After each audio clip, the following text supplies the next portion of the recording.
Students, तो देखिए चलिए बात करते हैं कि लास्ट टॉपिक पे आपने क्या पढ़ा था। देखिए जब तक लास्ट टॉपिक की बात की जाए तो हम लोगों ने एक्सरसाइज 5.1 को सॉल्व किया था फ्रॉम योर एनसीईआरटी, और उसके प्रीवियस वीडियो में हम लोगों ने इंट्रोडक्शन ऑफ अर्थमेटिक प्रोग्रेशन के बारे में पढ़ा था। देखिए आज हम लोग पढ़ेंगे nth term of an AP, जिसको कि आप general term of an AP कहते हो, और एक तरह से आप ये भी कह सकते हो कि अब हम जो भी हमारा अर्थमेटिक प्रोग्रेशन है उसका सबसे इंपॉर्टेंट टॉपिक पढ़ने जा रहे हैं कि अगर हमारे पास एक एपी है तो उसका जनरल टर्म कैसे निकालेंगे। अंडरस्टैंड? तो जैसे कि मैंने यहाँ पे रिजल्ट में लिख भी दिया है कि let A be the first term and D be the common difference.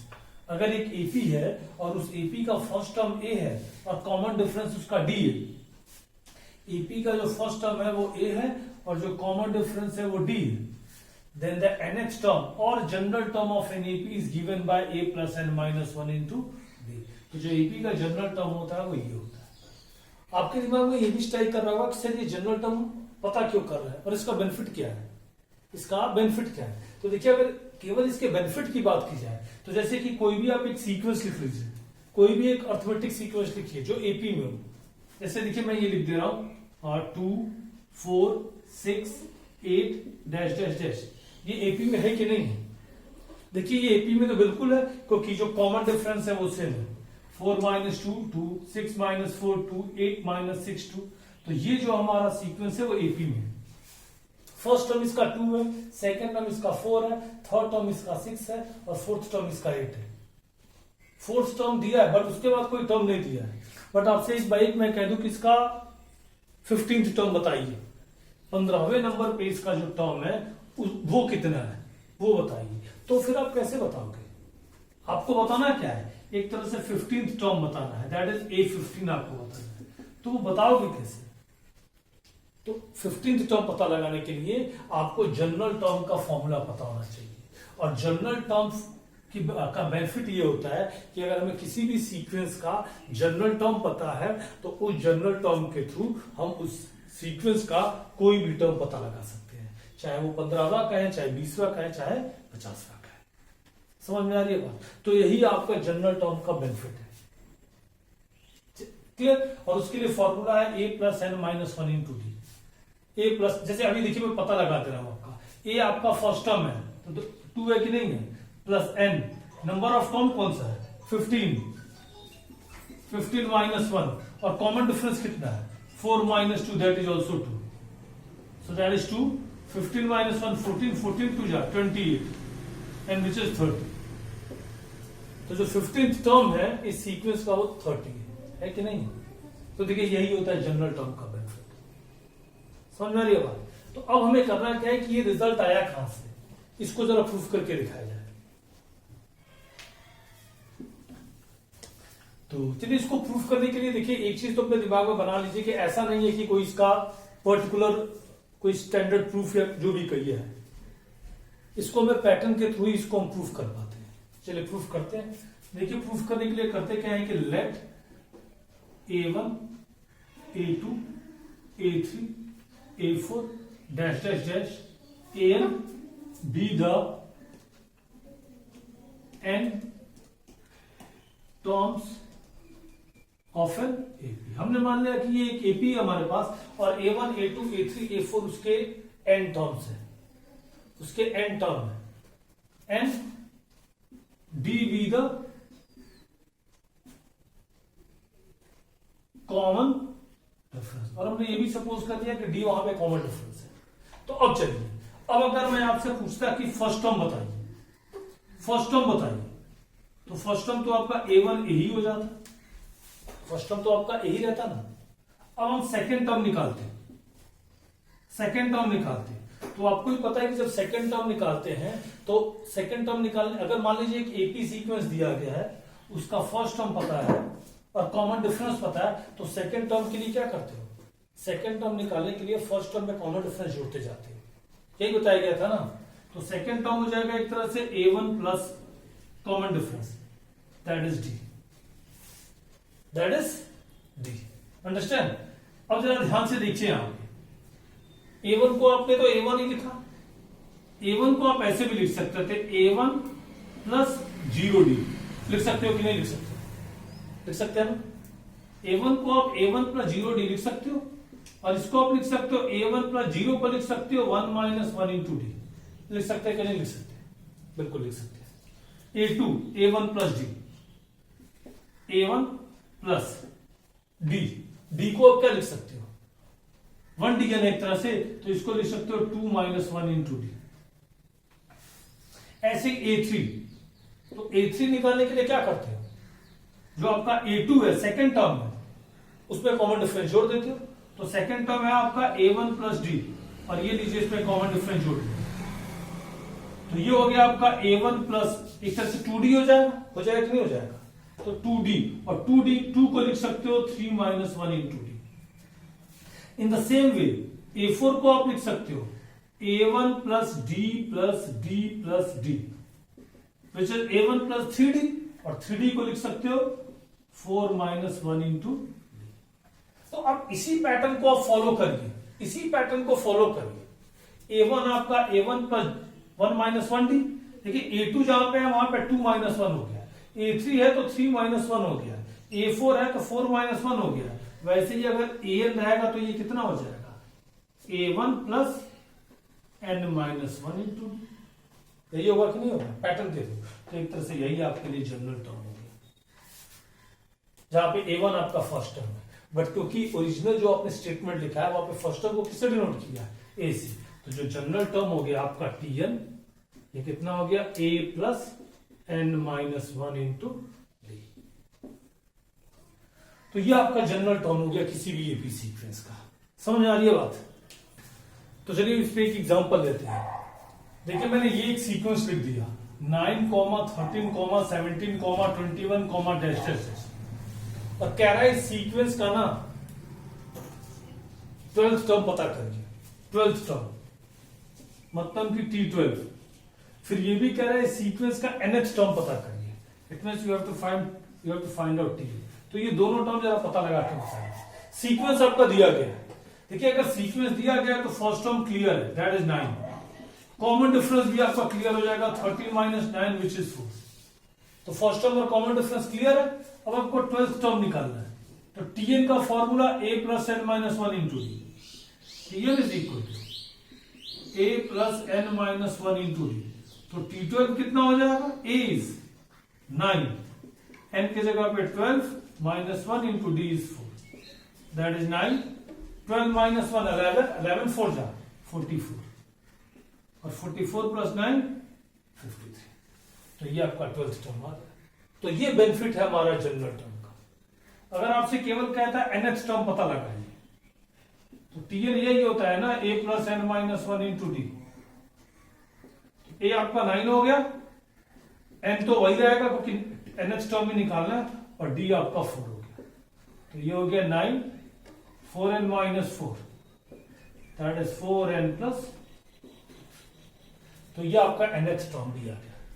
तो ये बेनिफिट है आपका जनरल टर्म का। अब जरा यहां पे एक चीज मैं आपको बताने जा रहा हूं। जैसे ये सीक्वेंस दिया गया था और आपसे जब कहा कि 12th टर्म पता करके, या ये भी कह सकता था 8th टर्म पता लगाइए, 50वां टर्म पता लगाइए, 60वां टर्म पता लगाइए। तो जब भी ये टर्म्स निकालने को कह रहा है तो एक चीज आप तुरंत समझ जाओ, क्या कि जो भी आप टर्म निकाल रहे हो वो हमेशा शुरू से ही निकलेगा। जो भी आप टर्म निकालने जा रहे हो वो हमेशा स्टार्टिंग से ही काउंट हो रहा है। जैसे 12 टर्म तो 1 2 3 4 5 6 7 8 9 10 11 12, तो स्टार्टिंग से ही तो वो काउंट हो रहा है। जब भी ऐसा कहता है कि ये टर्म पता करिए, चाहे 50वां टर्म चाहे 60वां टर्म, तो तुरंत आप समझ जाते हो कि शुरुआत से ही 50वां टर्म पता लगा। जैसे क्लास में जब रैंकिंग की बात होती है तो कुछ बच्चे कहें मैं 5th, मेरी रैंक 5th आई है, तो मतलब क्या है भाई, शुरुआत से 5वें नंबर पे, पहला दूसरा तीसरा चौथा 5वां। वो ये थोड़ी कहता है कि लास्ट से 5वां। अगर 5th टर्म की बात होती है तो वो हमेशा जब भी 5th रैंक की बात होगी तो आप ऑटोमेटिक से तुरंत आप समझ जाओगे कि वो शुरुआत से बात हो रही है। लेकिन अगर आपको ये पूछ दिया जाए कि लास्ट से आपको 5वीं रैंक पता करनी है, तब कैसे पता लगाओगे? तो उसके लिए भी एक पर्टिकुलर फॉर्मूला है, उसके लिए भी एक पर्टिकुलर फॉर्मूला है, और वो है आपका nth टर्म फ्रॉम एंड, एक तरह से कह सकते हो जनरल टर्म फ्रॉम एंड। तो जब भी एंड से कोई टर्म, जैसे रैंकिंग की बात मैंने जो की कि first rank, second rank, third rank, 50 लड़के हैं तो 50 रैंक। तो अगर पीछे से, अगर लास्ट से कोई रैंक पता करनी हो कि अंतिम से तुम किस नंबर पे हो, जैसे ये एक सीक्वेंस ही है, ये सीक्वेंस है कि नहीं है, और एपी में भी है। अगर मैं first term, second term, third term, मैं पूछ दूं कि लास्ट से फोर्थ टर्म बताइए, लास्ट से फोर्थ टर्म, तो वो कैसे पता लगाओगे? तो उसके लिए भी आप एक रिजल्ट है, वो क्या है? nth term from end, and this is equal to L minus n minus 1 into d। उसके लिए ये फॉर्मूला अप्लाई होता है, where L is the last term, वहां पे लास्ट टर्म गिवन होना चाहिए, n आपका नंबर ऑफ टर्म, अंत से कौन सा टर्म पता लगाना चाहते हो, और d आपका कॉमन डिफरेंस जो कि पहले वाले में भी था, जैसे 2, 4, 6, 8, मान लीजिए यहां पे हो गया 20। अब आपसे पूछ दे कि कोई एंड से थर्ड टर्म बताइए, एंड से तीसरे नंबर पे क्या आएगा? तो एक तरह से आपको निकालना है third term from and, third term from and, और ये क्या हो जाएगा इस तरह से? ये L minus n minus 1 into D. तो L is last term 20 minus n, कौन सा टर्म पता लगाना था? थर्ड, तो 3 माइनस 1, और कॉमन डिफरेंस 2 का चल रहा है, दैट इज 20, 3 माइनस 1 2, एंड 2 2 जा, तो 20 माइनस 4 इज 16। तो जो एंड से थर्ड टर्म आएगा वो कितना होगा? 16 होगा। तो ये दो रिजल्ट आपको मिल गए, nth term from general term of NAP और nth टर्म फ्रॉम एंड। समझ में आ रही है बात? अब इसके बाद हम बात करेंगे नेक्स्ट टॉपिक की। हाँ, तो चलिए नेक्स्ट टॉपिक देखिए, selection of terms of NAP. देखिए ये बड़ा इंपॉर्टेंट टॉपिक है आपके लिए। जैसे कई बार अभी तक तो जो भी आपने टॉपिक पढ़ा उसमें इंपॉर्टेंट टॉपिक अगर बात करें तो वो जनरल टर्म ही का था, कि अगर एक एपी है उसका जनरल टर्म क्या होता है, और या तो फिर एक एपी है, एंड से अगर कोई टर्म पता करना हो तो फिर हम कौन सा फॉर्मूला अप्लाई करेंगे। तो दोनों के लिए मैंने दो सेपरेट फॉर्मूला बता दिया। अब नेक्स्ट टॉपिक है वो ये है कि selection of terms of NAP. कहने का मतलब ये है कि कई बार क्वेश्चन ऐसे भी आते हैं कि 3 नंबर आप एपी में पता करिए, 3 नंबर आप एपी में पता करिए जिनका सम 15 हो और उनका प्रोडक्ट 20 हो, जिनका सम, मैंने ये एग्जांपल ले रहा हूं, जिनका सम 15 हो और प्रोडक्ट 20 हो। तो 3 नंबर आपको एपी में पता करने हैं। तो जब भी ऐसे क्वेश्चन आए कि 3 नंबर एपी में सपोज करिए, या 4 नंबर एपी में सपोज करिए, या 5 नंबर एपी में सपोज करिए, या 6 नंबर एपी में सपोज करिए, तो फिर आप क्या सपोज करोगे? तो वही चीज है, ये आप ध्यान में रखिएगा कि जब भी आपको 3 नंबर एपी में सपोज करने हो कि 3 नंबर एपी में पता लगाइए जिनका सम और प्रोडक्ट दिया गया हो, गिवन हो, तो उस केस में 3 नंबर आप यही सपोज करोगे, a minus D, A plus D. ये a फर्स्ट टर्म है और d आपका कॉमन डिफरेंस है। अगर वही 4 नंबर एपी में बात करता तो 4 नंबर जब एपी में सपोज करने होते तो हम ये सपोज करते, a minus 3d, a minus D, a plus D और a प्लस 3d। बट इस केस में कॉमन डिफरेंस को हमने कितने से डिनोट किया है? 2d से। वही अगर 5 टर्म्स एपी में सपोज करने हो तो a minus 2d, a minus D, a plus D and a plus 2d, और यहां पे भी कॉमन डिफरेंस d ही है। एंड एट लास्ट अगर 6 नंबर एपी में सपोज करने हो तो फिर a minus 5d, a minus 3d, a minus D, a plus D, a plus 3d और a प्लस 5d, और यहां पे कॉमन डिफरेंस 2d है। एक चीज और, जरूरी नहीं है कि जब भी 3 नंबर, 4 नंबर, 5 नंबर या 6 नंबर या 7 नंबर या 8 नंबर एपी में सपोज करने हो तो आप हर बार यही लिखिए। अगर आपको याद नहीं है, थोड़ी देर के लिए मैसेज कर लिया, आपको याद ही नहीं है, तो उस केस में फिर आप अगर मान लीजिए 8 नंबर एपी में सपोज करने हैं तो a plus D, a plus 2d, a plus 3d, a plus 4d, ऐसे आप सपोज कर लीजिए। 1 2 3 4 5 5d 6d वो भी लिख लीजिए। तो ऐसे करके भी आप कर सकते हो, और ये भी कुछ सिलेक्शंस दिए गए हैं, तो इनको आप ऐसा करिएगा, लर्न कर लीजिएगा, क्योंकि ये क्लास 11th में भी मिलेगा। जब क्लास आप 11th में जाओगे तो वहां पे भी ये चैप्टर फिर से आपको पढ़ना है, तो वहां पे फिर ये बताया जाएगा। अंडरस्टैंड? वैसे अगर आपको ये नहीं याद करना है तो आप इनसे भी आप अपना काम चला सकते हैं, इनसे भी एकदम एक्यूरेट आएगा आंसर। अंडरस्टैंड?